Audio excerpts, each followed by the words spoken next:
Hello everyone, welcome to my channel. हम लोग study कर रहे हैं BSc fifth semester paper 2 chemistry, जिसका आज नेक्स्ट लेक्चर है।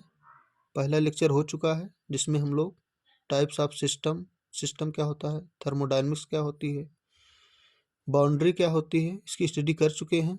जो लोग नहीं देखे हैं वीडियो, डिस्क्रिप्शन में लिंक है, वहाँ से देख सकते हैं। आज हमारा नेक्स्ट लेक्चर है फर्स्ट लॉ ऑफ थर्मोडायनेमिक्स, जिसे बोलते हैं law of conservation of energy भी बोला जाता है। वेरी वेरी इंपॉर्टेंट एग्जाम की दृष्टि से है। तो टाइम ना वेस्ट करते हुए डिस्कस करते हैं फर्स्ट लॉ ऑफ थर्मोडायनेमिक्स। देखिए, फर्स्ट लॉ ऑफ थर्मोडायनेमिक्स या इसी को बोलते हैं law of conservation of energy. Statement इसका क्या होगा? The first law of thermodynamics is an application of law of conservation of energy to the thermodynamic system. उसी का एक एप्लीकेशन है। तो अकॉर्डिंग टू दिस लॉ, इस लॉ के अनुसार इसकी डिफिनीशन क्या होगी? Energy can neither be produced nor be destroyed, but it can be converted from one form into other in equivalent amount. मतलब फर्स्ट लॉ क्या कहता है कि एनर्जी को ना ही आप प्रोड्यूस कर सकते हैं, ना ही डिस्ट्रॉय कर सकते हैं, बल्कि क्या कर सकते हैं, उसे एक फॉर्म से दूसरे फॉर्म में कन्वर्ट कर सकते हैं, और इक्विवेलेंट अमाउंट में, जितने अमाउंट में वो होगा। ये आपका क्या कहता है? फर्स्ट लॉ ऑफ थर्मोडायनेमिक्स का डिफिनीशन है।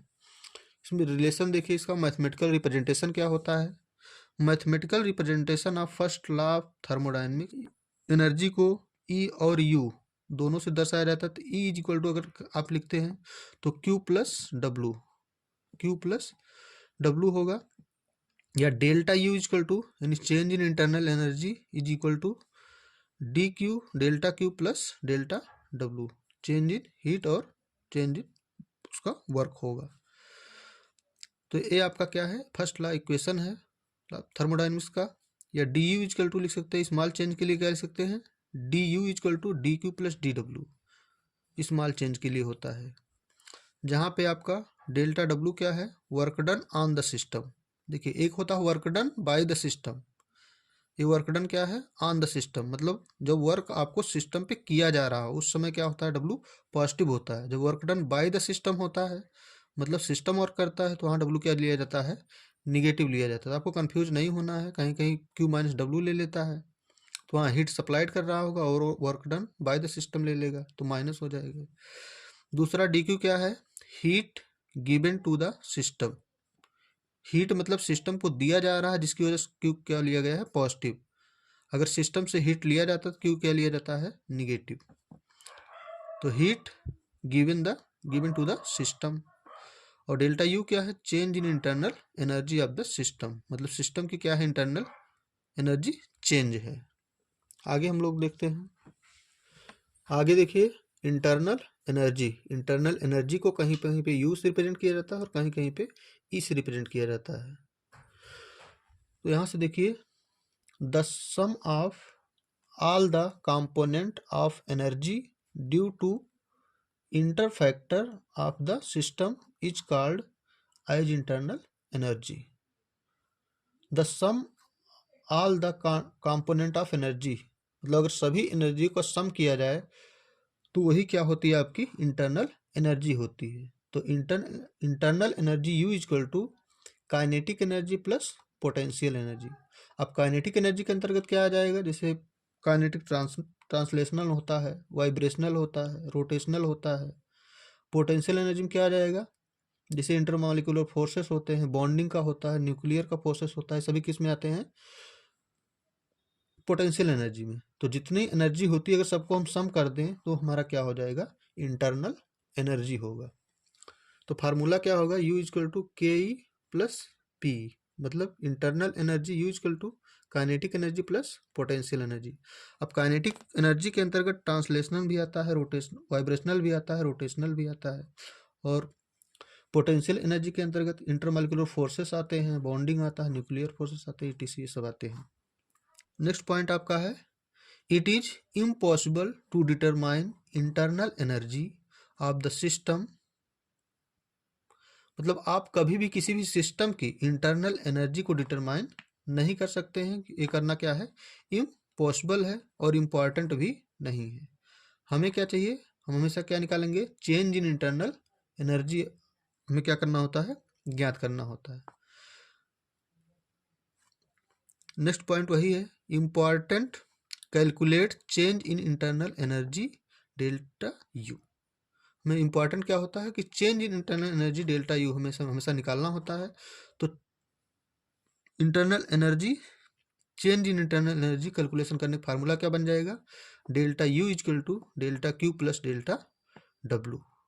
इस फार्मूले से आप क्या कर सकते हैं, इंटरनल एनर्जी को कैलकुलेट कर सकते हैं। नेक्स्ट पॉइंट क्या है, it is an extensive property. ये क्या है, एक एक्सटेंसिव प्रॉपर्टी। तो एक्सटेंसिव और इंटेंसिव के बारे में जानने के लिए फर्स्ट वीडियो हमारा देख सकते हैं, यूट्यूब पे टाइप करें टाइप्स ऑफ थर्मोडायनेमिक सिस्टम, उसके अंतर्गत आपको मिल जाएगा। नेक्स्ट पॉइंट है, it is a state function not depends on the path. मतलब स्टेट फंक्शन का मतलब होता है कि एक ऐसा फंक्शन जो उसके फाइनल और इनिशियल पे डिपेंड करे, बीच के पाथ पे डिपेंड ना करे, उसे हम क्या बोलते हैं, स्टेट फंक्शन। जैसे आपका वर्क है, हीट है, ये आपका क्या होता है, पाथ फंक्शन होता है, लेकिन आपका इंटरनल एनर्जी क्या है, स्टेट फंक्शन है। नेक्स्ट पॉइंट आपका है, internal energy depends on temperature. मतलब इंटरनल एनर्जी जो होती है वो टेम्परेचर पे डिपेंड करती है। In a cyclic process delta U equal to zero. और साइक्लिक प्रोसेस के लिए इंटरनल एनर्जी क्या होती है, जीरो होती है, क्योंकि जहाँ से आप चलेंगे और आप वहीं पर आके क्या करेंगे, रुकेंगे, तो वहाँ से क्या होगी, इंटरनल एनर्जी, उसके लिए चेंज इन इंटरनल एनर्जी क्या होगी, जीरो होगी। हमेशा change in internal energy zero होगी। अब आगे देखिए, change in internal energy calculate for ideal gas. अगर आइडियल गैस के लिए आपको इंटरनल एनर्जी कैलकुलेट करना है तो आप फार्मूला यूज करेंगे, delta U equal to N C V delta T, या delta U equal to N C V D T. अब एन क्या है, एन आपका नंबर ऑफ मोल्स है, डेल्टा टी आप जान ही रहे हैं, चेंज इन टेम्परेचर है, सी बी क्या है, molar specific heat capacity at constant volume. ध्यान दीजिएगा, सी बी क्या है, molar specific heat capacity at constant volume. आगे देखिए आप लोग, अब यहाँ देखिए जो सी बी होता है, फार्मूले में सी बी आया ना, सी बी आप कैलकुलेट कैसे करेंगे, देखिए सी बी इक्वल टू होता है F by two R. Formula आपको याद रखना है, C V equal to F by two R होता है। अब यहाँ आर जो क्या है, वो डिग्री ऑफ फ्रीडम है किसी भी मॉलिक्यूल का। तो यहाँ से देखिए, अगर एफ की वैल्यू आपको 3 दिया गया हो, तो mono atomic gas like helium, neon, argon, etc, ये सब मतलब मोनो एटॉमिक गैसें होंगी, तो उसके लिए एफ की वैल्यू आप क्या यूज करेंगे, 3 यूज करेंगे। आर आपको पता है, गैस कांस्टेंट है, 2 आपको पता ही है। और अगर आपको डायटॉमिक गैस दिया गया, जैसे N2O2 ETC दिया गया, तो वहाँ आपको एफ की वैल्यू कितना यूज करना है, 5 यूज करना है।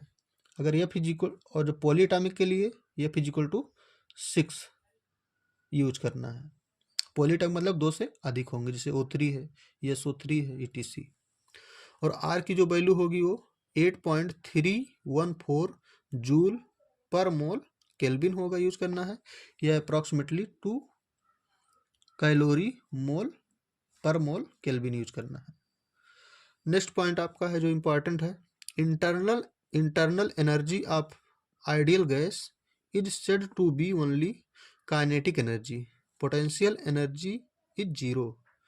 मतलब जो आइडियल गैस के लिए एनर्जी देखी जाती है, केवल उसमें काइनेटिक एनर्जी ही माना जाता है। जो पास्टुलेट आपका बना है उसमें केवल काइनेटिक एनर्जी ही लिया जाता है, पोटेंशियल एनर्जी उसमें क्या माना जाता है, जीरो माना जाता है। तो आइडियल गैस के लिए आपको केवल काइनेटिक एनर्जी ही कैलकुलेट करना होता है, क्योंकि यहाँ माना जाता है कि no force of attraction among the ideal gas molecule. वहाँ मतलब कोई किसी भी तरह का फोर्स ऑफ अट्रैक्शन नहीं लगता, और पूर्णतः क्या होता है, इलास्टिक होता है। तो इसलिए वहाँ पोटेंशियल एनर्जी जीरो होगी, पूर्णतः केवल क्या होगी, इंटर्न काइनेटिक एनर्जी आपको वहाँ पे कैलकुलेट करना होता है। अब देखिए इंटरनल एनर्जी आपका यहाँ पे खत्म हो गया। यहाँ देख लीजिए हीट, थोड़ा देख लीजिए, हीट को हम स्मॉल क्यू से रिप्रेजेंट करते हैं और हीट क्या होता है? Energy transfer due to temperature difference between system and surrounding. Energy जो ट्रांसफर होता है ड्यू टू टेम्परेचर डिफरेंस, उसके कारण जो टेम्परेचर डिफरेंस आता है बिटवीन सिस्टम और सराउंडिंग, उसे हम क्या बोलते हैं? हीट बोलते हैं। Heat give to the system, अगर हीट आप सिस्टम को दे रहे हैं तो आप पॉजिटिव वैल्यू लेंगे। Heat given by the system, अगर सिस्टम आपको हीट दे रहा है तो वहां से नेगेटिव वैल्यू कैलकुलेट की जाती है, उसकी वैल्यू नेगेटिव लिया जाता है। फार्मूला कैलकुलेट करने के लिए क्या होगा? सॉलिड लिक्विड गैस के लिए होता है Q is equal to M C delta T, या आइडियल गैस के लिए होता है Q N C delta T. मतलब यहाँ नंबर ऑफ मोल्स आ जाएगा, यहाँ क्या होता है? यम मास होता है। तो फिर यम क्या है? आपका मास है। एन क्या है? नंबर ऑफ मोल्स है। सी क्या है? स्पेसिफिक हीट कैपेसिटी है। और डेल्टा टी क्या है? चेंज इन टेम्परेचर है। और सी इज इक्वल टू होता है C P or C V. Specific heat capacity जो होता है वो C P or C V, मतलब कांस्टेंट प्रेशर पे जब होगा तो सी पी होगा, कांस्टेंट वॉल्यूम पे जब होगा तो सी बी होगा।